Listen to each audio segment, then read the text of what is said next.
முருகனுக்கு அரோகரா.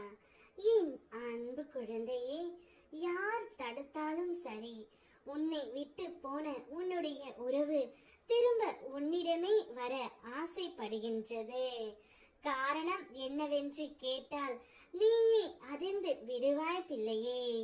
நீ இப்பொழுது உன்னுடைய உறவை பிரிந்து தவித்து வருகின்றாய். நீ தவித்து வரும் சமயத்தில் எப்பொழுதும் அந்த உறவை நினைத்து கொண்டு இருக்கின்றாய். என்ன முருகனப்பா, என்னுடைய வாழ்க்கையில் நீங்கள் கஷ்டத்தை மட்டுமே கொடுக்கின்றீர்கள்.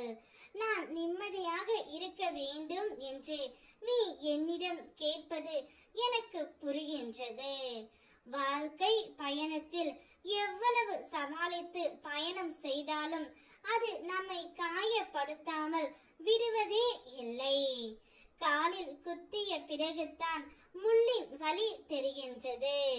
கல் தடுக்கிய பிறகுதான் கல்லின் இடரல் தெரிகிறது.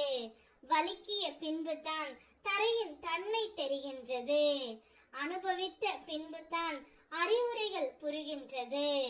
அதே போல் உன் துணை உன்னை பிரிந்த பிறகுதான் உன்னுடைய அருமை புரிகின்றது தங்கமே. அதனால் தான் இப்பொழுது அவர் பிரிந்த போதும் திரும்ப உன்னிடமே வர ஆசைப்பட்டு கொண்டு இருக்கின்றார். வாழ்க்கையில் நீ அடைந்த அனுபவங்கள் உன்னை சிதைப்பதற்கு அல்ல தங்கமே, செதுக்குவதற்கு என்பதை புரிந்து கொள். வாழ்வில் எந்த கவலையும் கடந்து போகும் என்ற தெளிவு இருந்தால் உற்சாகம் பிறக்கும். பயமற்ற வாழ்க்கை பயணம் தொடரும். மண்ணுக்குள் புதைந்து இருக்கும் விதையானது எந்த பழங்களையும் ருசிக்க முடிவது இல்லை, எந்த பலனையும் எதிர்பார்ப்பதும் இல்லை. தான் மறைந்து இருந்தாலும் பிறருக்கு பலன் கொடுக்கின்றது. அதே போல் என்னுடைய குழந்தையும் இருக்க வேண்டும். நீ யாருக்கும் எதையும் செய்யவில்லை, எந்த துரோகத்தையும் நீ செய்யவில்லை என்பது எனக்கு தெரியும் தங்கமே.